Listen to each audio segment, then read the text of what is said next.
ओकारमिंद संयुक्तं नित्यं ध्यायन्ति योगिनः कामदं मोक्षदं चैव ओंकाराय नमो नमः। अविरल शब्द गणों व प्रक्षालित सबल भूतल कलंका मणिवीरपाशतीर्था सरस्वतीर्तनोदलितम् अज्ञानतिमिरान्धाना ज्ञानाञ्जनशलाकया चक्षुरुन्मीलितं येन तस्मै श्रीगुरुवे नमः। परम गुरुभ्यो नमः परम्पराचार्य गुरुभ्यो नमः सकल कलुषविध्वंसकं श्रेयसां परिवर्धकं धर्म संबंधकं भव्य जीवमन प्रतिबोधकारकमिदं शास्त्रं श्री कार्तिकेयन प्रेक्षा नामधेयम् अस्य मूल ग्रंथकर्तार श्री सर्वज्ञ देवाः तदुत्तर ग्रंथकर्तार श्री गणधर देवाः प्रतिगणधर देवाः तेषां वचोनुसारमासाद्य श्रीमद् आचार्य प्रवर श्री कार्तिकेय देवैर्विरचितम् मंगलम भगवान वीरो मंगलम गौतमो वने मंगलम कुंदकुंदालु जैन धर्मोस्तु मंगलम सर्वमंगल मांगल्यम सर्वकल्याणकारकम प्रधानम सर्वधर्माणां जैनम जैतशासनम कोटिशतं द्वादशैव कोटो लक्षाणि शतैस्त्रिकाणि चैव पंचाशदष्टौ च सहस्रसङ्ख्यमेतत्सुतं पंचपदं नमामि। अर्हन्त भाष्यतं गणहरदेवेः गन्तेयं सम्मं प्रणमामि भक्तियुक्तो सुगुणान् महो वहिं शिरसा इच्छामि बन्ते सुनभक्ति कामसुको दुस्सालोचे अंगोवंग पैने पाउड़े परियम सुक्त परमाणुग पूगय चूलिया चेव सुप्तय तुय धमकायम सैनिचकल मंचे में पूजे में वंदा में नमम सा में दुख को कम को भूलाओ सुवै गमनम समाय मरणम जनगुण संपत्ति होद मध्यम। अतः पौर्वाणिक स्वाध्याय बेलायाम श्रीमद् आचार्य भक्ति का यो सुगम करो।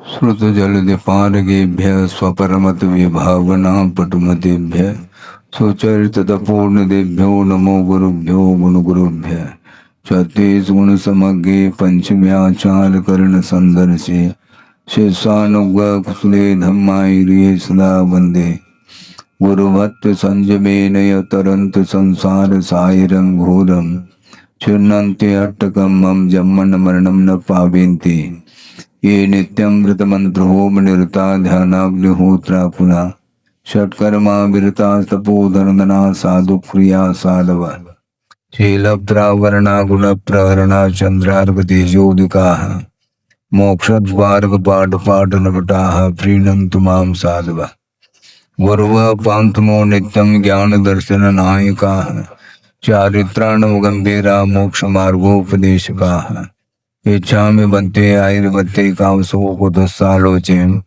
सम्मनान सम्मदंसन समचरुत्तानं पंचव्याचाराणां आयर्याणं आयारादि स्नानुपदेशानु उवज्झायानु तिरेन गुणपालयानं सौसानं सैनिचकल मंचे में पूजे में वंदामि नमं सामि दुख को कम को भोइलाओ सुगय गमनम समाय मरणम जनगुण संपत्ति होद मध्यम तिहुवन तिलयम देवम वंदिता तिहुवनंद परिपूज्यम ओचम अनुपेहावो भवीय जनानंद जननी वो।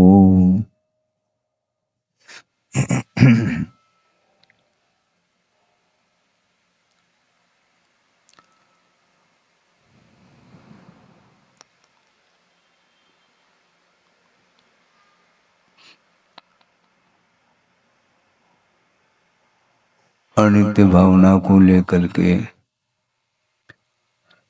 काफी विस्तार के साथ वर्णन कर रहे हैं आचार्य महाराज।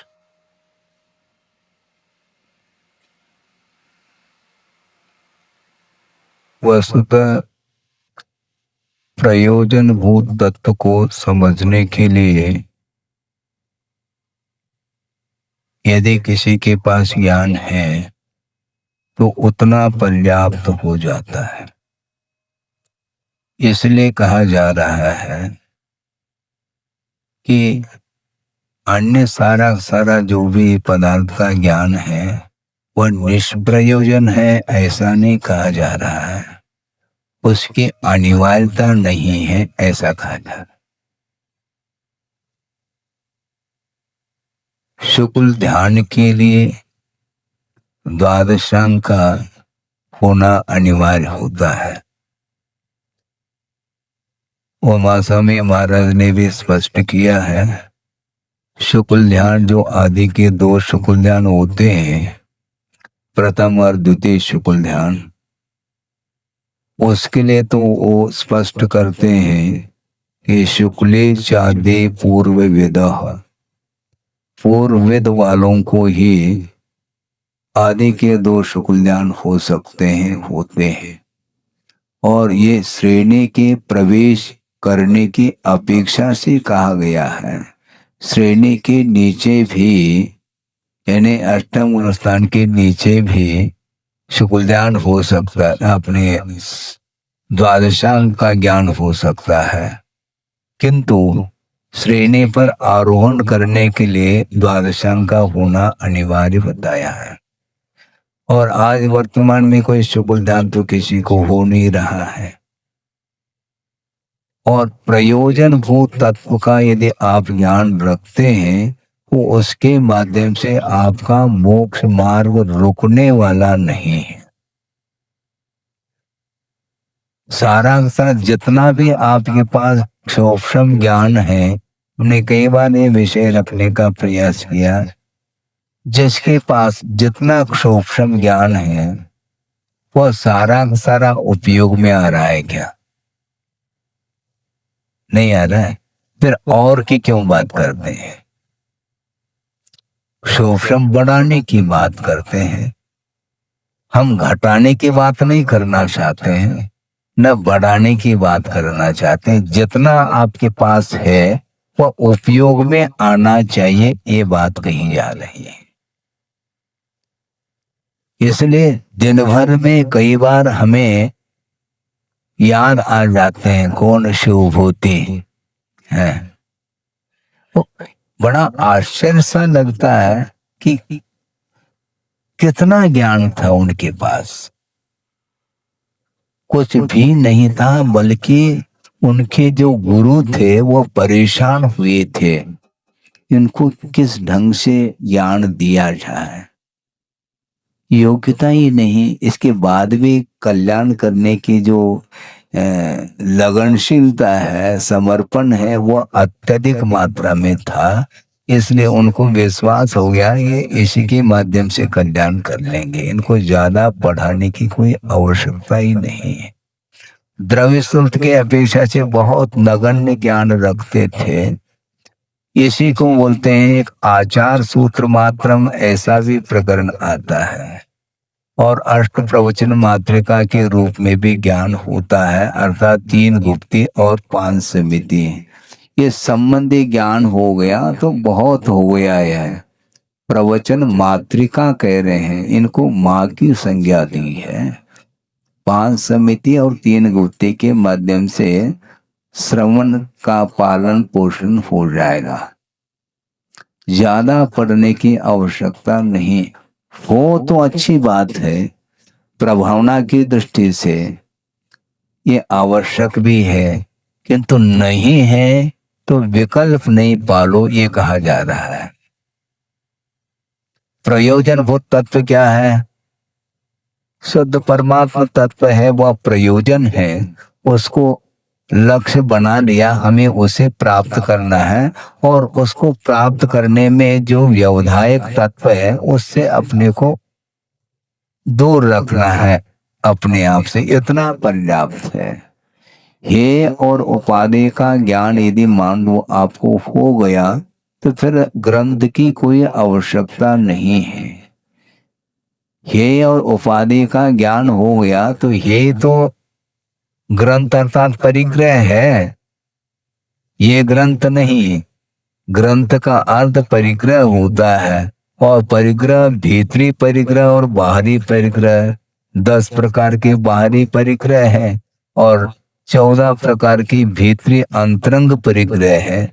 इनका विमोचन जो करता है तो वह निश्चित रूप से अपने गंतव्य तक वह पहुंचेगा। इसी को बोलते हैं प्रयोजन। हे को हे जानो, ये श्रद्धान बना लेना चाहिए कि ये हमारे लिए हे अर्थात ग्रहण करने योग्य नहीं है। ये श्रद्धान पक्का होने के बाद फिर वह आचरण में ला पाएगा। श्रद्धान में ही यदि मान लो गड़बड़ी है, विपरीतता है, फिर वह मोक्ष मार्ग की ओर कदम नहीं रख सकता। इसलिए प्रयोजन भूत ये फाउंडेशन मजबूत होना चाहिए। भवन तो हम घर खड़ा करना चाहते हैं लेकिन फाउंडेशन में गड़बड़ी होती है। तो ये मोक्ष मार्ग की जब प्रथम सीढ़ी है, वो सीढ़ी पर ही वह सीढ़ी ही मजबूत नहीं हमारी, और बहुत सारी सीढ़ी चढ़नी है, कैसे चढ़ पाएंगे। तो श्रद्धान का विषय बना लेना चाहिए और उसमें किसी भी प्रकार से अस्थिरता नहीं रहनी चाहिए। आगम में लिखा है तो शिरोधारे, हाँ, सर्वोपरि है। गुरु के वचन, प्रभु के वचन सर्वोपरि मान करके यदि हम चलते हैं तो कहीं भी कोई बाधा उपस्थित नहीं हो सकती है।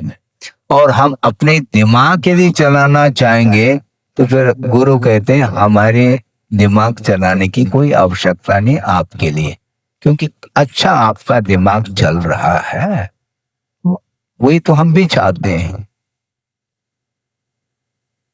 आपका दिमाग चले, बहुत अच्छा, मैं आशीर्वाद देता हूं, किंतु दिमाग जो है ना आगम से चलना चाहिए। हाँ। आगम के अनुरूप सोचो, आगम के अनुरूप विचार करो, आगम के अनुरूप धारणा बनाओगे तो निश्चित रूप से आपका सम्यक दर्शन प्योर रहेगा, उसमें कोई भी मिलावट नहीं है। और मिलावट जो होता है वो बाहर का आता है, मिक्सिंग, मिक्सचर कर देते हैं, वो मिक्स हो जाता है, मिक्सी में मिल जाता है वो सब है? वो नहीं होना चाहिए। और उसमें एक बार सावधान करते हैं तो पहाड़ टूट भी जाए लेकिन सम्यक दर्शन रूपी पहाड़ हिलना नहीं चाहिए, है? बहुत कठिन होता है ये, कठिन तो रहेगा। अभी चलने की बात नहीं कही जा रही, केवल श्रद्धान की बात कही जा रही है। इसीलिए उपकरण की बात करते हैं कुंद कुंद स्वामी। यथाजात ये लिंग है, जिन लिंग ये प्रथम उपकरण है, ये करण नहीं है, इसको भी ध्यान रखे। ये जो जनलिंग है यह द्रव्यलिंग है, यह उपकरण है, करण नहीं। फिर करण क्या है हमारा? रत्नत्रय करण है। वह रत्नत्रय के लिए यह आधारभूत यह लिंग माना जाता है जनलिंग। इसको कर्ण के रूप में स्वीकार नहीं किया किंतु इसको उपकरण के रूप में स्वीकार किया है। ये एक प्रथम उपकरण माना गया है मोक्ष मार्ग में। वैरणम जन्मज्ञ, जिनेन्द्र भगवान के मार्ग में यह प्रथम उपकरण है। और वैरणम जन्मज्ञ लिंगम जह जात रूप मेदि फणिदम, यथा जात रूप जो लिंग है वह प्रथम उपकरण माना गया। और दूसरा उपकरण क्या है? गुरु वयनम। हाँ, ये बहुत कठिन होता है। गुरु के वचन ये उपकरण है, इसको भी करण नहीं कहा, ये भी ध्यान रखना है। हाँ, ये सब ध्यान रखना, क्योंकि वो हाँ गुरु गुरु वचन जो है ना वो उपकरण है, सुरक्षित रखो उपकरण। उपकारम करोति इति उपकरणम कहा है। वो उपकार करता है, वो सहयोग प्रदान करता है। जिनेंद्र भगवान के वचन तो है ही, किंतु गुरु वयनम ऐसा का, और विनय कितने हो गए? यथाजात लिंग, गुरु वचन और विनय, और फिर बाद में यदि मान लो शोभश्रम हो तो सूत्र का अध्ययन। इसलिए सूत्र के अध्ययन को प्रमुखता नहीं दी जा रही। वो तो सोने में सुहागा वाली बात हो जाएगी, वो तो बाद की बात है। बहुत ही विरल जीव होते हैं जिनके अंदर क्षोभशम होता है, और एक व्यक्ति को यदि क्षोभशम होता है तो कईयों का कल्याण हो जाएगा। आप चिंता क्यों कर रहे हैं? क्षोभशम क्षोभशम नहीं महाराज, क्षोभशम नहीं है। आपके समर्थन की बात हो रही क्या? नहीं, कई लोग आते हैं महाराज हमारे पास, हम क्या बताएं, हम बिल्कुल कुछ भी नहीं आता, अंगूठा छाप। इसमें भी बुद्धि लगती है, ध्यान रखो, कहीं का कहीं नहीं छापना उसको। हाँ, जहां पर अंगूठा छाप के लिए भी बुद्धि काम करती है। हाँ, क्षोभम कम ज्यादा से कोई प्रयोजन नहीं। एक व्यक्ति भी कोई मान लो पर्याप्त ज्ञान रख रहा है और आपका यदि समर्पण है, वह ज्ञान काम कर जाएगा, दूसरे का ज्ञान। हाँ। क्योंकि जिनेंद्र भगवान के द्वारा कहा हुआ यह मार्ग है, और उस मार्ग में यह सूत्र का अध्ययन कहा है।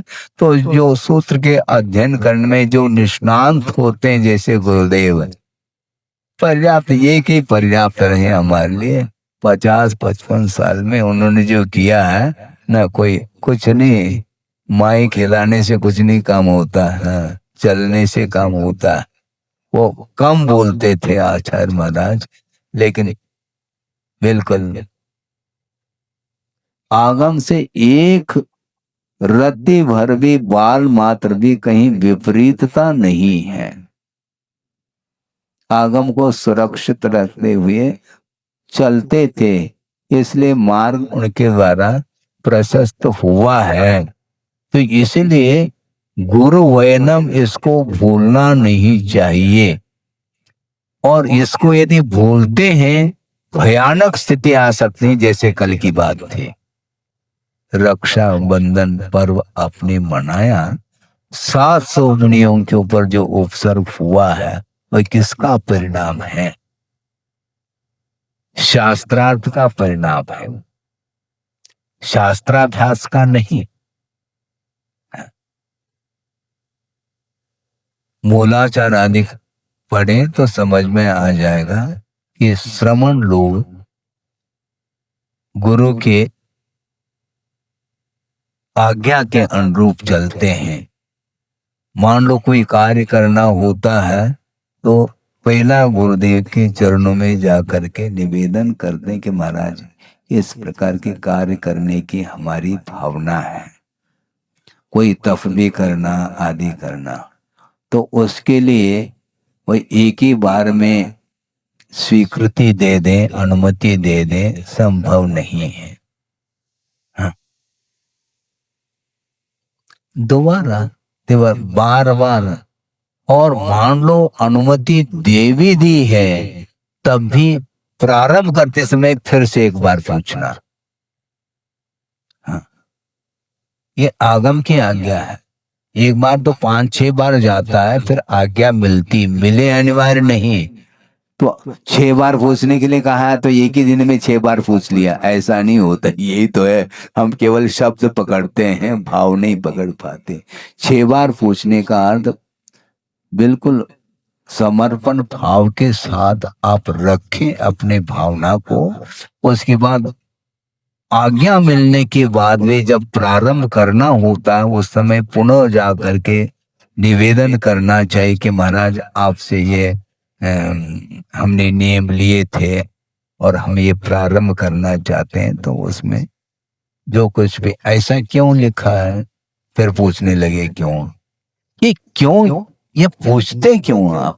जो लिखा है उससे क्या अहित हो रहा है क्या आपका?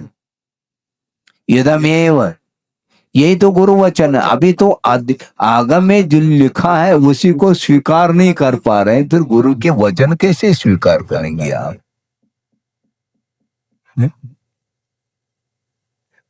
अपने मन से करने से बहुत आपत्ति आ सकती, विपत्ति आ सकती और भयानक उपसर्ग हुआ था 700 मुनियों के ऊपर। यदि पूछ करके काम करते तो शायद संभव है नहीं होता। ये स्पष्ट ही कहा था, पूरे संघ के लिए आदेशित किया था मौन रहे, लेकिन एक महाराज उस समय नहीं रहे होंगे, आहार चर्या के लिए निकल गए होंगे, तो लौटते समय उन्होंने ये कार्य किया। फिर बाद में आकर के बता रहे हम महाराज हमने ऐसा किया। अब बताने से क्या फायदा, अब वहीं जाओ। हाँ? इतनी तप करने की क्षमता और प्रभाव इतना चारों ओर रहता है, इसके बाद भी विपत्ति आ सकती है, आती है। इसलिए वहीं खड़े रहो और उनके ऊपर ही वार कर दिया, लेकिन बचा लिया है। पुण्य रहा इसलिए बचाया, पुण्य नहीं होता तो खेल खत्म। तो इसीलिए गुरु के वचनों को शिरोधार्य करने की भी साधना होनी चाहिए। हाँ, इसके लिए साधना मैं कह रहा हूँ, साधना तो साधना के हम बाद में कर लेंगे महाराज, साधना करके फिर बाद में हम शिरोधार कर ले, ऐसा नहीं है। साधना का अर्थ है वज्र की लकीर है वो। हाँ, उन्होंने कहा उसको स्वीकार। समस्याएं और भी आ सकती है, वो अलग विषय है। समस्या आ जाए तो हमारे पास आ जाओ ना, वो ये कहेंगे क्योंकि हमने ही आदेश दिया है। समस्या आ जाए तो हम समस्या पूर्ति के लिए हम बैठे हैं, लेकिन पहला तो स्वीकारना, इसी को बोलते हैं समर्पण। हाँ, इसी को समर्पण बोलते हैं। इसीलिए वस्तु तत्व का जो ज्ञान है वह प्रयोजन भूत जो वस्तु तत्व है, उसका यदि मान लो आगम के अनुरूप आपको परिज्ञान हो चुका है, वो उसके माध्यम से आपका कार्य पूर्णता होगा। हाँ, क्योंकि आत्म कल्याण करने के लिए इतना ज्ञान पर्याप्त है।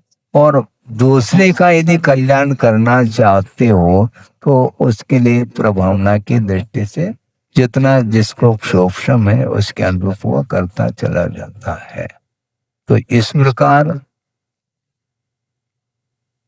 गुरु के प्रति ये उपकरण के रूप में उन्होंने रखा। गुरु वयन को सूत्र का अध्ययन करने के बाद भी फिर ये गुरु वचन को क्यों रखा है, प्रश्न खड़ा हो जाता है। इसलिए रखा है कि सूत्र का अध्ययन करना सरल है, किंतु अनुभव नहीं आ पाता, और गुरु को अनुभव रहता है। केवल थ्योरेटिकल अलग है और प्रैक्टिकल अलग है। एक्सपीरियंस, अनुभव जिसको बोलते हैं, वो अनुभव उनके पास जाओ, उनका अनुभव ले।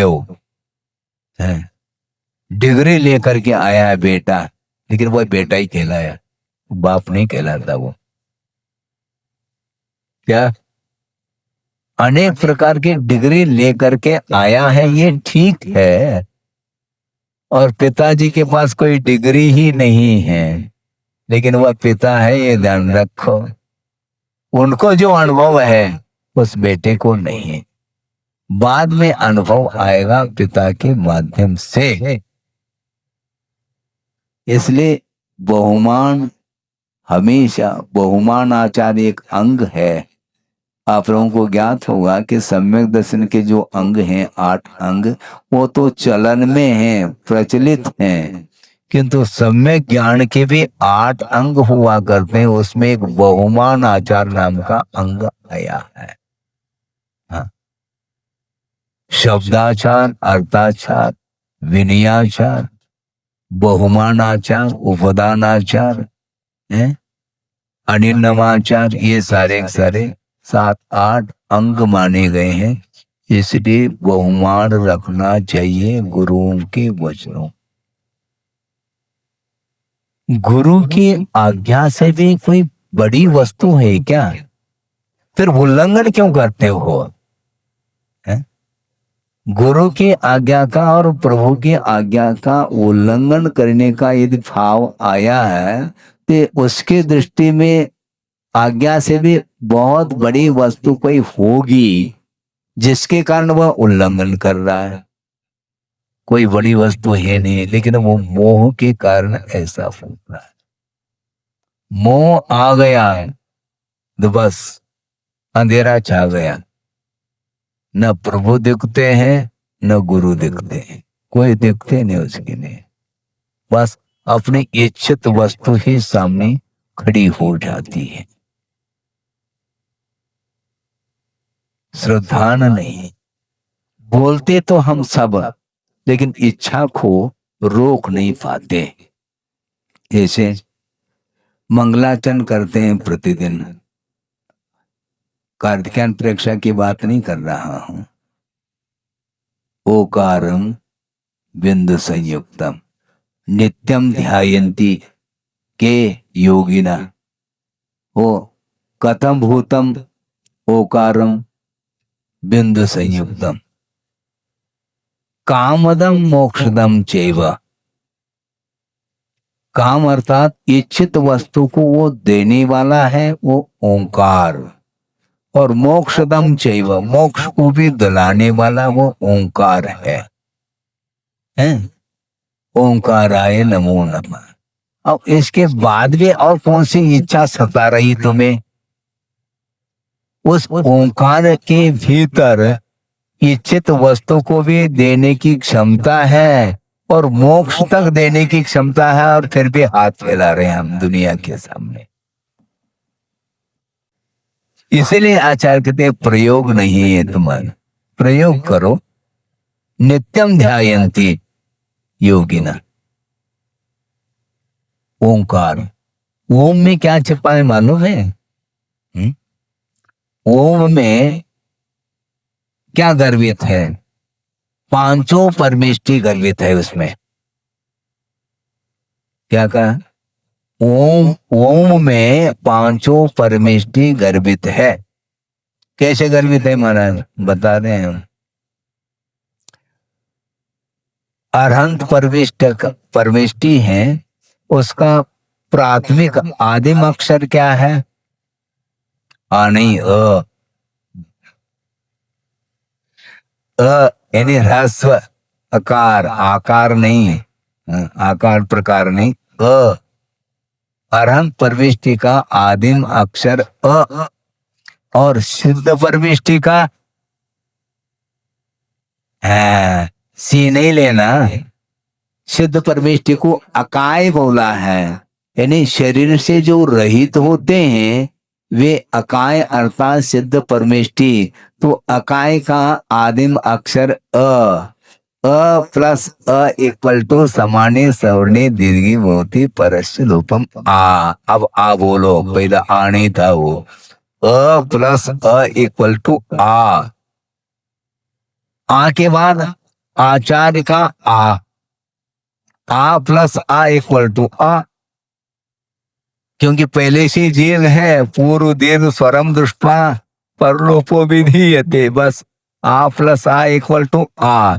अब क्या करना? उपाध्याय का उवर्ण ओ, अवर्ण के सामने उवर्ण आ गया तो अवर्ण का ओ हो जाता है, तो ओ हो गया।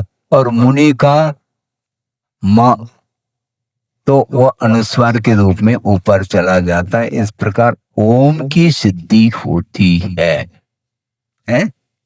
अभी तक आपको जानकारी नहीं थी। इसको बोलते हैं ओम नमः। ओम शांति में बहुत सारा विषय गर्भित है, ये ध्यान रखो। उसमें अरहंत परमेष्टि हैं, सिद्ध भी हैं, आचार्य, उपाध्याय और साधु, इस पांचों परमेष्टि जिसमें गर्भित है। फिर भी महाराज आप कोई ऐसा मंत्र ये क्या क्या कहना चाहो, जिसमें पांचों परमिष्टि निहित है, और उससे बढ़कर के और कौन सा तुम मंत्र का जाप करना चाहो? ओम ओम ओम कहते हुए आगे बढ़ना है। लास्ट में संलेखना समाधि के समय पर ओम भी यदि निकल जाए मुझसे, बहुत वह भाग्यशाली माना जाएगा। अभी तो सब कुछ हम बोल रहे हैं, अणुप्रेक्षा चिंतन दे रहे हैं, मनन करो चिंतन करो आदि पढ़ा रहे हैं, पढ़ रहे हैं, सब चल रहा है। उस समय है जीवन भर जिन्होंने पढ़ाया है, संलेखना के ऊपर विशेष और जो है व्याख्यान आदि भी दिए हैं, इसके बाद भी कईयों की समाधि भी कराई है, फिर भी गुरुदेव का ये कहना था कि लास्ट समय में उसको भी सुनाने की आवश्यकता पड़ती है। सुन रहे हो तो हाँ बोल रहा है, लेकिन अब उनका नंबर आ गया तो दूसरा आकर के बोलेगा क्यों महाराज सुन रहे हैं। शक्ति क्षीण हो जाती है, भाव भीतर रहते हैं किंतु एनर्जी,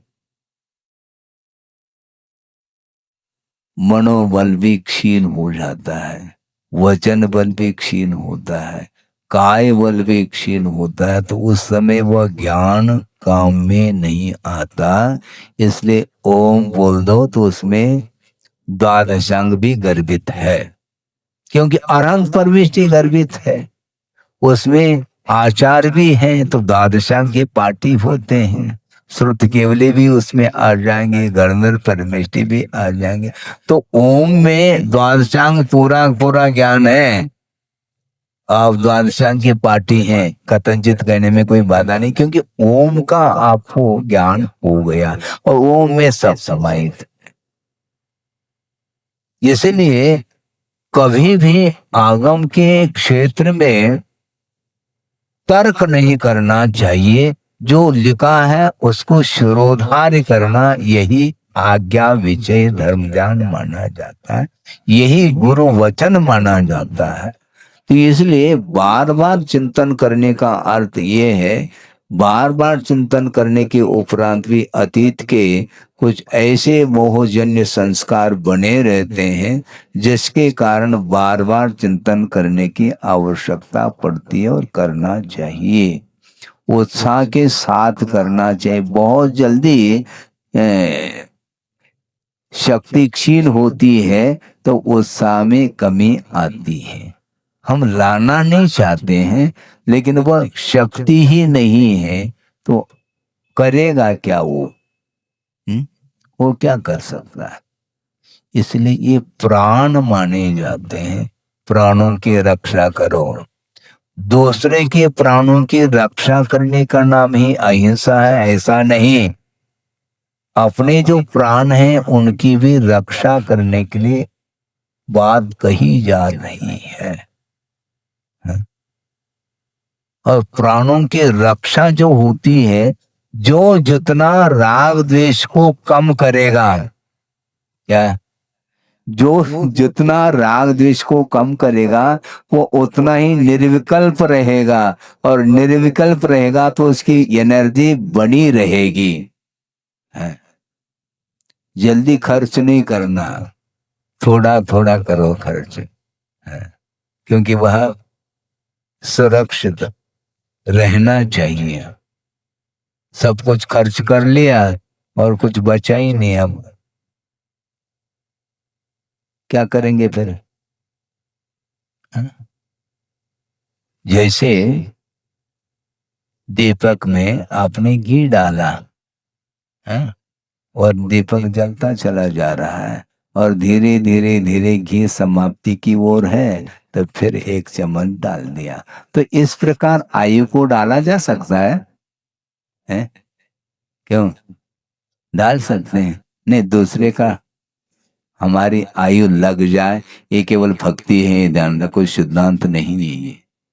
केवल भक्ति है। यदि मान लो आपकी आयु दूसरे की डाल दी गई दूसरे के लिए, तो आपकी आयु समाप्त होगी, फिर पक्की बात है। हमारी सब आयु लग जाए तो ये सिद्धांत क्या कहलाया? एक भक्ति का निषेध नहीं, ये ध्यान रखो। भक्ति का लोप नहीं किया जा रहा है।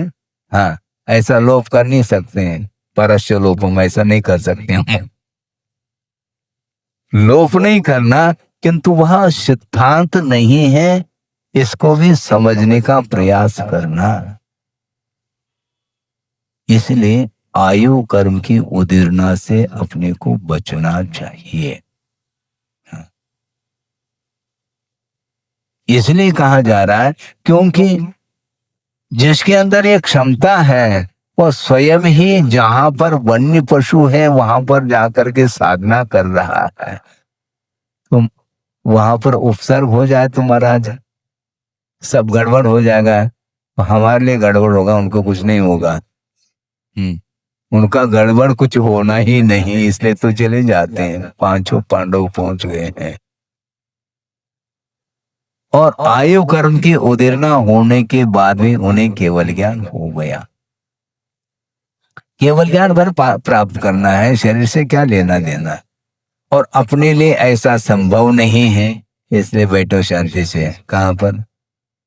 सभा भवन में। बाहर जो है ना, सभा नहीं लग सकती, वहां जाने की क्षमता तुम्हारे अंदर नहीं है, इसलिए यथाशक्ति करने के लिए कहा गया है। कि इसीलिए हमारा ये भाव है, बार बार ये विषय यही आता है, जब यह पदार्थ नित्य नहीं है तो उसके प्रति नित्यत्व का भाव रखना ये विपरीत श्रद्धान माना जाता है। फिर सुरक्षा करे क्या नहीं महाराज? फिर औषधोपचार आदि करे क्या नहीं? क्यों नहीं करे महाराज? ये तो अनित्य है ना, हो गया ना। इसी को बोलते हैं सूत्र का अध्ययन। सूत्र का अध्ययन कर लिया और पुनः हमारे लिए बताने लग गए। महाराज जी ने आपने तो कहा था ये सब अनित्य है, और पुनः उपचार की बात कर रहे हैं आप। इसीलिए बोलते हैं गुरु वैनम, क्योंकि वस्तुतः किसी को बचाया नहीं जा सकता, ये क्लियर है, किंतु अकाल मरण से बचाया जा सकता है, ये उतना ही सत्य है। हाँ, इसलिए अहिंसा धर्म की रक्षा जो होगी वह इसी ढंग से होगी, आगम से अनुरूप, आगम के अनुरूप ही होगी। तो इस प्रकार ये विषय आया है कि लक्ष्मी को लेकर के, लक्ष्मी नित्य नहीं। नित्य फिर कौन सी लक्ष्मी नित्य है महाराज? कोई न कोई है क्या नहीं? ज्ञान लक्ष्मी, वह तो नित्य है, वह मिटने वाली नहीं। सम्यक ज्ञान मिटेगा नहीं, और कथंचित मिट जाएगा। मति ज्ञान, शुद्ध ज्ञान, अवधि ज्ञान, मनपरे ज्ञान, ये चारों सम्यक ज्ञान है, किंतु ये भी मिटेंगे क्योंकि वैभाविक है, क्षमिक है।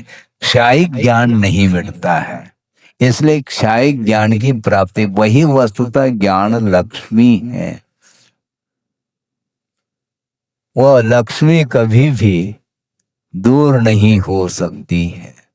अनंत चतुष्टय के रूप में उसने उसको स्वीकार किया। अनंत ज्ञान, अनंत दर्शन, अनंत सुख और अनंत वीर अर्थात शक्ति। तो उसमें अनंत ज्ञान जो है ना वह केवल ज्ञान के रूप में है, उसको प्राप्त करना है। इसलिए यह सारा सारा विषय दिया जा रहा है। इसलिए थोड़ा सा आगे बढ़ते हैं ताकि थोड़ा और भी कुछ विषय। जो वड्ढारधि लक्ष्यम बहुविह बुद्धि नेयति पेदी सौवारंभम कुवदि रतिदिनम तम विचिन्तेयि यह लक्ष्मी वर्धापयति, जो लक्ष्मी को बढ़ाने में लगा हुआ है। बहुवे बुद्धि ही, अनेक प्रकार की बुद्धि की चतुराई के माध्यम से लक्ष्मी को बढ़ाने में लगा हुआ है।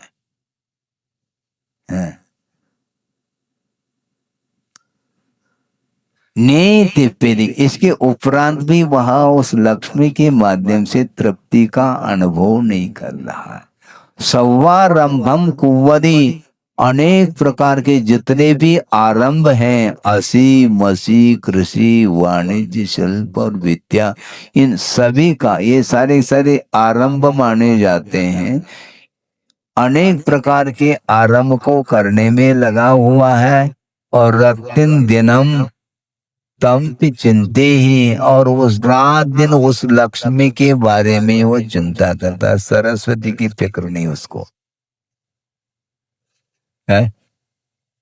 सरस्वती की चिंता करो, लक्ष्मी की क्यों चिंता करते हो? सरस्वती का अर्थ ज्ञान है, जिनवाणी है।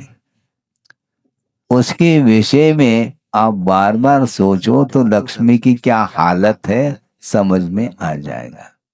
लक्ष्मी बढ़ाने में लगे हो, एक और फर्म, फर्म के ऊपर फर्म है।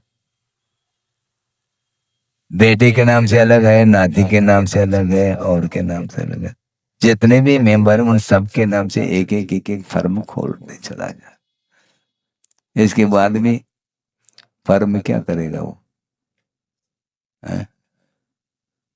देते हैं क्या है? क्या मान करके आप उसका संचय कर रहे हैं? श्रद्धा में क्या है? जबकि आचार्य कहना चाह रहे हैं कि 5 इंद्रियों के माध्यम से उत्पन्न होने वाला जो सुख है वह पाप का बीज है, ऐसा कहा है। पढ़ो तो सही, कम से कम है, पढ़ो। पाप बीजे हाँ सुखे, इंद्रिय से उत्पन्न होने वाला सुख पाप का बीज कहा जा रहा है और कर्म के अधीन है, कर्म पर्व से, और अंत को प्राप्त होने वाला है, नित्य नहीं। और दुख से वह मिश्रित है। उसमें मिश्री नहीं मिलाई, दुख से ही वह मिश्रित है, वह इंद्रिय सुख। अर्थात उसमें दुख के द्वारा वह अंतर को प्राप्त है, अंतरित वह सुख है। यानी उस सुख में, इंद्रिय सुख में निरंतरता नहीं है, बीच बीच में गैप रहेगा। यानी कभी साता का उदय तो उस समय सुख उपलब्ध होगा, और असाता का उदय आ गया, सुख समाप्त हुआ, फिर साता का उदय। इस प्रकार ये क्रम चलता रहता है। निरंतर सुख आपको मिलने वाला नहीं है, चाहे वह सौदर्भ इंद्र हो और कोई भी इंद्र हो, उसमें निरंतरता नहीं रहेगी। जबकि जो क्षायिक सुख है, शुद्ध अवस्था में जो सुख उत्पन्न हो रहा है, वो एक समय में अनंत सुख है। मतलब सांसारिक सुख चक्रवर्ती का, पहले यहां से प्रारंभ करो ना, कहां से? राजा, फिर अनेक राजाओं के एकदम महान, अर्ध मांडलिक, मांडलिक, फिर महामांडलिक, फिर बाद में अर्ध चक्री, फिर बाद में चक्री है। अब इसके बाद चक्रवर्ती से भी कई गुना सुख, किसको? जगन्य भोग भूमि में, और उससे भी मध्यम भोग भूमि में, उससे उत्तम भोग भूमि में, उसके बाद भवनत्रिक में, उसके बाद फिर एक एक स्वर्ग आप आगे बढ़ते चले जाओ और सर्वा सिद्धि के आमेंद्र तक चले जाओ। इस प्रकार ये जो इंद्रिय सुख है, ये अतीत में भी अनंत बार प्राप्त कर लिया और आगामी पर्याय में भी यह प्राप्त कर सकता है।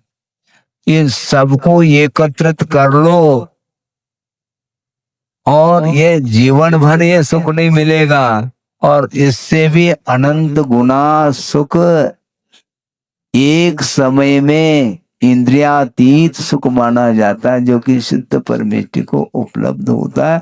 और वह सुख निरंतर अनंत काल तक भी, उसमें कोई भी हेर फेर नहीं है, बाधा नहीं है, वो अव्याभाद है, निरंतरता। अब सुख के कणिका भी नहीं वहां पर, दुख की कणिका, निरंतर सुख है वहां।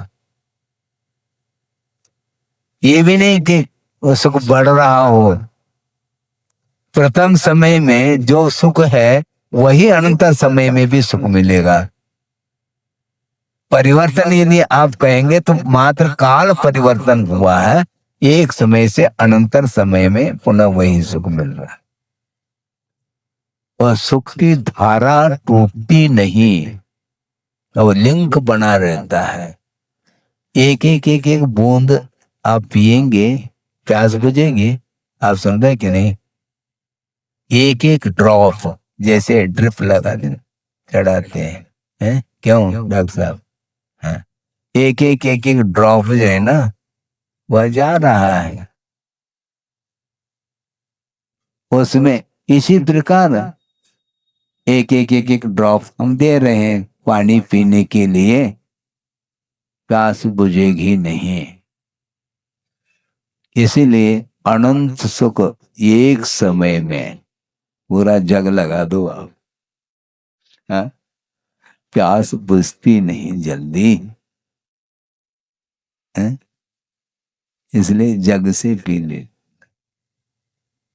और जग में से पानी खत्म हो गया, यानी लोक में से जगत, क्या जगत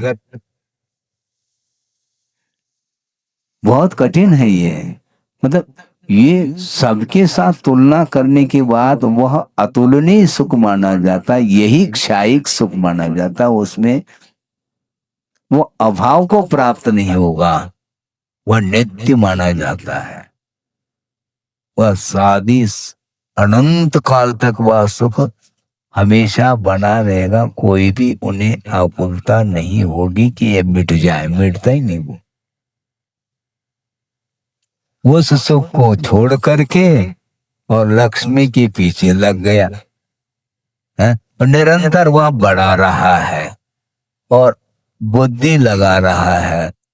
बुद्धि की चतुराई, अनेक प्रकार की बुद्धि लगा करके उसका संचय कर रहा है। इसके बाद भी तृप्ति का अनुभव नहीं होता, अनेक प्रकार के आरंभ भी कर रहा है, और आरंभ करने से हिंसा होती है। और जो आत्मिक सुख उत्पन्न होता है उसमें आरंभ की आवश्यकता नहीं, न कोई परिग्रह की आवश्यकता नहीं, वो निरालंब है वो सुख। और रात दिन उसके रक्षा के बारे में चिंता करता है। जो आज कमा करके खा रहा है वो बहुत निश्चिंत, सुख की नींद उसको बोलते हैं, नींद में भी सुख मिलता है। और जो अरबपति खरबपति है, वो देख लो, जब कभी भी बीपी हाई हो जाए, हाँ बिल्कुल, जब कभी भी हो सकता है, बाईपास जब कभी भी पास हो जाए, ओपन हार्ट सर्जरी है, बहुत कठिन काम है। एक प्रसंग सुनाया था आचार्य महाराज ने, 2-5 मिनट सुना करके इसको समाप्त कर दिए। एक सेठ जी थे और वो अस्वस्थ हो गए। वो अस्वस्थ हो गए, बेटे को चिंता हो गई, अब क्या किया जाए। उन्होंने सोचा कि जल्दी से जल्दी इमीडिएट इसका ट्रीटमेंट होना चाहिए और अच्छे अच्छे डॉक्टर वैद्य को ढूंढा। वो उसमें सफलता नहीं, तो फिर लास्ट में एक बिल्कुल विशेषज्ञ को लेकर के आ गए। और डॉक्टर तो वो अमेरिकन, और ज्यादा विश्वास हो जाता। ले ये तो समस्या है। ले आए और देखा डॉक्टर ने, पेशेंट को बाद में देखा, पहला क्या देखा समझ गए? अच्छा, ये पेशेंट तो है लेकिन ये शेठ जी हैं, हाँ यह काम हमारा होगा। तो उन्होंने कहा देखो शेठ जी, ऐसा भयानक रोग हुआ है, जिंदगी में हमने इतने पेशेंट देखे किंतु ऐसा पेशेंट तो शायद ही कोई होगा, और मैं प्रयास तो करूंगा किंतु कोई गारंटी नहीं, और संभव है यहाँ पर वह इलाज भी मुश्किल है, यहाँ पर वो मेडिसिन वो दवाई नहीं मिल पाएगी। तो बेटा कहता है डॉक्टर साहब, हमें अब कहीं नहीं जाना आपको छोड़ करके, आपको जो करना वो करो। नहीं नहीं, ये वो दवाई बहुत, अब उसका क्या वर्णन करेंगे, एक एक इंजेक्शन के लिए लाखों रुपए लगते हैं, आदि आदि। आपको जो करना है वो करो, ये ले लो एक बंडल, रख दिया। तो उन्होंने सोचा कि अच्छा है, बोली कहां तक बढ़ती है देख। एक बार बंडल उसने रख दिया, उसमें 51,000 थे। तो उन्होंने सोचा कि अब एक ही बार में थोड़ी बार बार बढ़ाना चाहिए, उसके बिना कहाँ तक बोली बढ़ती है देखना है। तो उन्होंने कहा देखो आपने कहा तो है, मैं प्रयास तो करूंगा, लेकिन ऐसा मुझे लग रहा है कि ये मेडिसिन से ये रोग ठीक नहीं होने वाला है, ऑपरेशन की बड़ी आवश्यकता है, इमीडिएट तत्काल ऑपरेशन की। डॉक्टर साहब आप बेफिक्र रहो, हाँ आप बता भर दो, आप निश्चिंत होकर के ऑपरेशन कर लो, ऐसा कर करके उसने और बड़ा बंडल रख दिया, और उसमें नोट कितने थे, लगभग 5 लाख। 5 लाख कहते हार्ट फेल हो गया उसका, डॉक्टर का ही हार्ट फेल हो गया, सेठ जी तुम बचे हैं,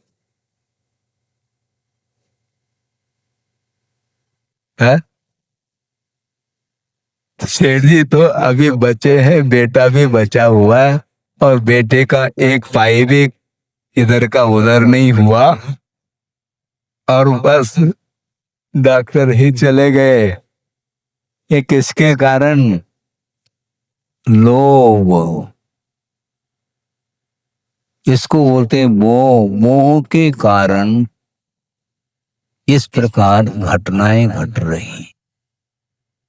जड़ का आत्मा के ऊपर प्रभाव, आत्मा का जड़ के ऊपर प्रभाव तो पड़ता ही नहीं है कभी भी, क्योंकि वह जड़ है, लेकिन जड़ का आत्मा के ऊपर प्रभाव पड़ रहा है, इसलिए आत्मा जड़ होता चला जाता है।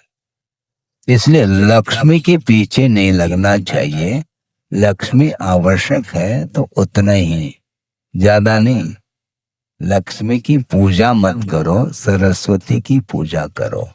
सरस्वती का द्वादशांग है ज्ञान लक्ष्मी। यदि मान लो लक्ष्मी की बहुत आपको लगाव है तो ज्ञान लक्ष्मी, ज्ञान रूपी लक्ष्मी की पूजा करो, धन की नहीं करना चाहिए, क्योंकि धन के संपर्क में आने से ही ये अनंत काल से इसका विकास आत्मा का रुका हुआ है।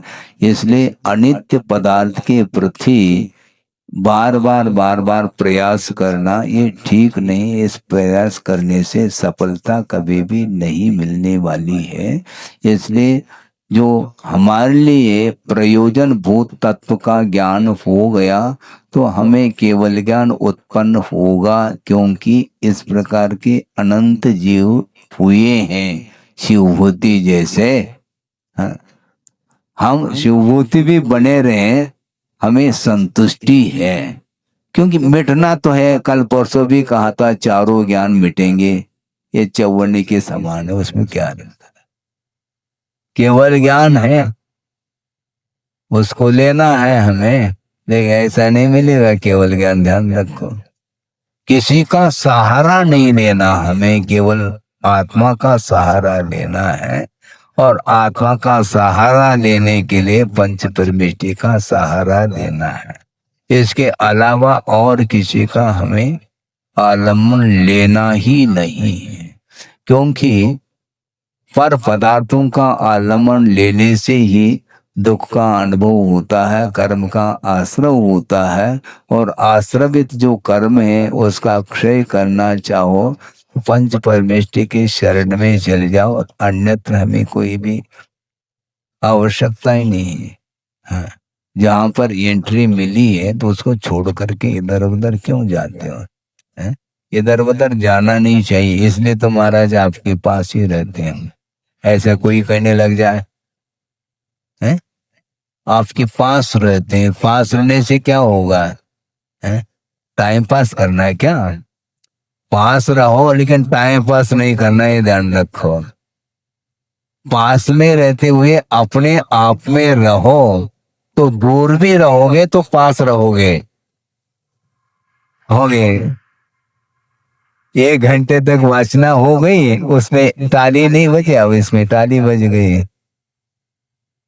टाइम पास नहीं करना, आप कहीं भी रहो, निकट रहने की आवश्यकता नहीं है। हाँ, निकट रहने की आवश्यकता नहीं। जो आत्मा में रह रहा है वह गुरु का आलम्बन ले बिना वह आत्मा में रह ही नहीं सकता। इसलिए जिसने पंच परमेष्टि की आराधना प्रारंभ कर ली है वह कहीं भी रहे, है आस्था है तो रास्ता साफ है। आस्था होनी चाहिए, आस्था है नहीं और इधर उधर की बातें करने तो बातों का जमा कर हो जाता, उससे कुछ होना जाना नहीं। इसलिए पूरी तरह से भावना ही नहीं, पूरी तरह से समर्पण भाव के साथ, आस्था के साथ, श्रद्धा के साथ, है भक्ति के साथ आप कहीं भी रह करके भक्ति करो, मुक्ति मिलेगी। भक्ति में एक क्षमता नहीं है क्या? है? भक्ति में क्षमता नहीं है। भक्ति, अरे भक्ति तो बहुत दूर की बात है, उनका नाम स्मरण भी पर्याप्त है। हाँ, वही भक्ति है अरहंत। बस भक्ति हो गई अरहंत भक्ति। सबको भूल करके अरहंत अरहंत अरहंत कर रहा है तो बस अरहंत के निकट पहुंच गया वो। यही रास्ता है और कोई दूसरा रास्ता नहीं। इसलिए अनित्य भावना के विषय में बहुत गंभीरता से सोचने की आवश्यकता है। उसके बिना वह अनित्य समझ में नहीं आता, मिटने वाला भी है, इसके बाद भी उसी के संकलन में लगा हुआ है। इसलिए ज्यादा मोह करेंगे तो निश्चित रूप से हार्ट के ऊपर प्रभाव आएगा। हाँ बिल्कुल, एंजियोग्राफी करने की आवश्यकता ही नहीं, उसके पहले ही चला जाएगा वो। क्या आवश्यकता है? क्यों डॉक्टर हंस रहे हैं आप? हैं? ठीक कह रहे हैं कि नहीं? बोलो। बिल्कुल ठीक है। इसमें तुम आए हैं? हाँ बिल्कुल, बहुत अच्छा है। हाँ बहुत अच्छा, उसको भी स्वाहा करना है। हाँ, तभी जो है निश्चिंत रह पाएंगे। और क्या करना है, इतना ही पर्याप्त है कि अनित्य के बारे में जितना सोचो उतना कम है, क्योंकि वह शाश्वत नहीं है, अशाश्वत है। और शाश्वत जो तत्व है उसकी उपासना करने के लिए निरंतर प्रयासरत रहना चाहिए। बोधि समाधि परिणाम शुद्धि स्वात्मोपलब्धि शिवशोक सिद्धि चिंतामणिम चिंतित वस्तुदाने पामंद मानस्य ममास्तुति। परम पूजाचार्य गुरुवर श्री विद्यासागर जी महाराज की